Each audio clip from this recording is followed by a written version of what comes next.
It was a lovely summer's day, and me and my friend were taking a trip in my private helicopter. Everything was going great. We were enjoying the view until we started to fly over my house. I noticed something strange. It was like a masked man was carrying my wife to my outside pool to throw her in. I quickly told my friend, "Look below, what's going on? Do you see down below? There's someone carrying my wife into the pool." I quickly flew the helicopter down and saw that a masked man was carrying my wife, and just as he got low, we could see him throw her into the pool. He ran away, and when the helicopter eventually landed, he was well gone. I ran over to the pool and jumped in, but by the time I did, my wife had already drowned. My friend rang the police for me, and when they came, I told them what had happened. We were flying over my house when all of a sudden I could see a masked man carrying my wife and throwing her into the pool. They asked did I have any enemies, but I couldn't think of any. My wife was in the bat, and I walked in, knowing what I had to do. I grabbed her by the neck and put her under the water until she stopped breathing. Then, when I knew she had died, I rang the girl of my dreams, who kept at me the last few months to end it with my wife once and for all. It was her plan. When she answered the phone, I told her what to do. "It's done, she's dead, but what you need to do is wait until about 3 p.m. tomorrow, dress up as a man, put your hair up, I'll convince my friend you're a man, carry my wife, I'll fly over the house in the helicopter, and when you see us go lower, run up to the swimming pool. I'll fly over the house in the helicopter, and when you see us go lower, run up to the swimming pool as if my wife was alive until you threw her into the pool. If they think it's a man that drowned her in the swimming pool, there is no way they will trace the real drowning back to me drowning her in the bat. And remember, the most important thing, baby, is I love you."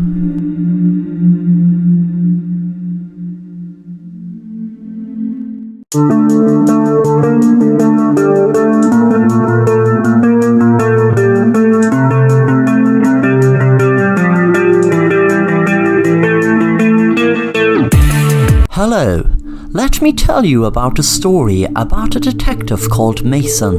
He had a brilliant idea for investigating crime scenes. The idea wasn't his, of course. It had been used for years and years and could have been forgotten about, but different investigators still use it when investigating crime scenes. The idea is creating a miniature model of the whole crime scene. For instance, if it was a farmhouse with 2 people and one stabbed with a knife, then create a model of that entire scene. Mason used to find it very helpful to be able to look at the model of the crime scene and go through it in his mind what could have happened. This method helped Mason solve lots of different crimes. Mason's wife Susan was a teacher in the local school and used to often worry about Mason out and about in his job, but she used to like when he was in the basement with his crime scene miniatures because she knew he was safe at home and wasn't in the way of any criminal that could harm him or worse, kill him. One day there was a murder in the school, and Mason had to do a miniature of the hallway by the lockers where the murder took place. He knew that there was just lockers, a school bag, and a boy that seemed to have been hit by a hammer. Mason was working hard trying to figure out what he could see in it. Sometimes he wondered, was it harder there being a lot to the scene or less? But he knew one thing, that no matter how much there was in the scene or how little, it seemed to help him having a miniature model. That night Mason seemed to have had a nightmare and woke up feeling agitated after it. He got up to get a glass of water. On his way, by accident, he knocked against his wife's handbag and it fell to the floor, with some of its contents spilt out on the floor. He froze in fear when he saw what he saw staring up at him from the floor. It was a hammer with what looked like blood on the top. He looked back at the bed, hoping Susan wouldn't wake up. He put it together. Susan had been talking about a boy who was constantly bullying her behind people's backs, and she was afraid to tell anyone because she felt they would think she had no control over her students. Mason knew the student was hit with a blunt object, which was very highly likely to be the hammer. Mason felt movement from the bed and quickly put the hammer back into Susan's bag. He went down to the kitchen and drank some water, and then walked back to the basement and looked at the miniature model. He imagined Susan striking the student on the head with a hammer, and knew that he heard the CCTV footage was missing, and that would be explained by Susan being able to have access to it to delete it. Every piece of the puzzle was falling into place. Suddenly he heard movement behind him and looked around. His wife Susan was standing next to him with a miniature model of himself lying in a pool of blood. She put the miniature model of him down on the ground and said, "Well, Mason, I was really hoping it wouldn't come to this, where I have to finish this miniature crime scene, but it looks like I'll have to make the background or basement." She pulled out a gun and shot Mason in his head. 6 months later, Susan was speaking at the book launch of her bestseller called My Husband is Gone, But I Continued His Passion. She spoke into the mic with emotion. "I am here today talking about my book, which is a way of me coping with the murder of my hard-working husband, who was passionate about figuring out ways of solving crimes by using miniature crime scene models. The title is long, but I couldn't think of any other appropriate title to use other than My Husband is Gone, But I Continued His Passion. My husband was such a loving man, and the only time I was truly content with him working on his investigations was when he was in the basement working on his miniature crime scene models. After my husband died, I tried to harness my emotions into making a miniature crime scene of him in honor of him.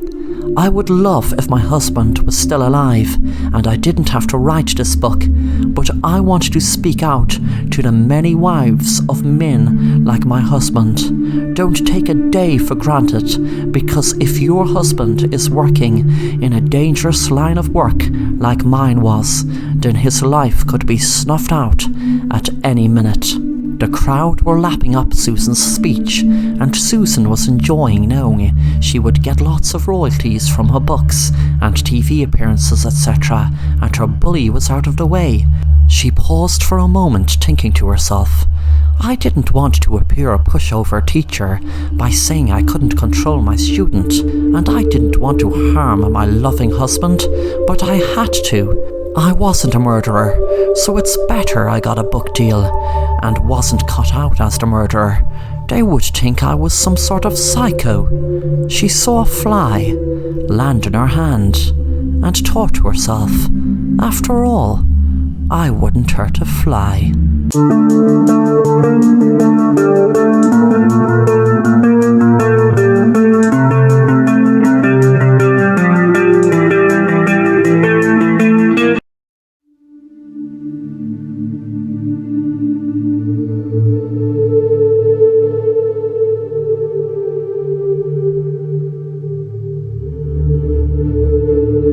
Susie was feeling down as she had no cell phone for a whole 3 days. That might not be a long time to most people, but to Susie it felt like a whole month. She missed being able to scroll down news feeds and swiping through pics, etc. on social media. She knew it would take her a long time to save up for a new phone, so she decided to go into the local pawn shop to see could she pick up a second-hand one. She settled on a cool new-looking phone and paid her money and walked home. She couldn't wait till she got home to check it out, so she turned her phone on and was surprised a logo popped up on the screen right away. It was a circle with W in it. She just assumed it was some sort of app, so she clicked on it. That night she was sitting down watching TV, enjoying a good thriller movie, when her phone screen lit up. She checked to see what the notification was. She dropped her phone from her hand when she saw what she couldn't understand. It looked like a very pale woman's face came very close to the screen, and there was an awful sound came from her phone. She put the phone down again and continued to watch the movie. Suddenly it lit up again. This time she was hesitant in looking to see what it was. But when she did, the W logo popped up on the screen again. She tried to go into it, but when she did, it said, "We are currently in private beta. Please enter password if you have one." I realized by looking at the top of the screen, it was an app called Whoop. I checked the Google store to see was the app there, but there was no sign of it. I was going to go back to watching the movie, but I decided to Google Whoop app. I was shocked when I read what came up. It said, Whoop is a musical and social media app that was under development. The creator, Sarah Bell, and sole owner, was violently killed on Friday night while going for what seemed like her nightly walk. No suspects are being questioned at the moment, and there is no motive. The homicide is still under investigation. What I saw underneath the article sent shivers up my spine. It was a photo of a woman that looked exactly like the woman that popped up on my screen earlier. I went into her photo gallery and panicked when I saw many photos of the woman who was murdered. I turned off the phone, wondering what was happening and what exactly was that short little video I saw. I knew it was her, but was it actually a video of her being murdered? And why did it pop up in the phone when I didn't even touch it? I jumped in my seat when I saw my phone light up again. I panicked big time this time, knowing I had just turned the phone off. I was reluctant picking up the phone, but when I did, the words, "Be careful," were on the screen. Then as soon as I saw them, they had disappeared. I heard a noise at the door and thought it was my mind playing tricks on me until I heard footsteps. I knew now there was someone in my house with me. I felt a freezing shiver run up my spine, and a lightheadedness with a mixture of fear and panic consume me. Suddenly, a figure appeared in my room. I was expecting to see the woman who got killed standing there, but it was a man. The man spoke. "Well now there, don't be frightened. I had to kill that bitch because she stole my unique software for her app. You see, I was her partner before she got greedy and wanted to take full control of the app. You might wonder why I'm here and how I found you. Well, you can thank the wonder of technology and those great Find My Phone apps. I was just on my way to the pawn shop today when I realized someone had bought it. It made things so much more awkward for me, knowing that I will have to kill another person this time, a person I don't even know, to retrieve the phone. You know that if they got this phone, well then they would get me as the killer. You might ask why I didn't take the phone with me that night. Would you believe I took her damn wallet thinking it was her phone? But then again, maybe that made the cops think it was some random robbery. I froze in fear, wondering what he was going to do to me. Suddenly the phone made a sound, as if I got a new message. Then the screen burst into pieces, and a piece of glass stuck in the man's eye. Blood came squirting out. Then a hand came out of the screen and choked him to death.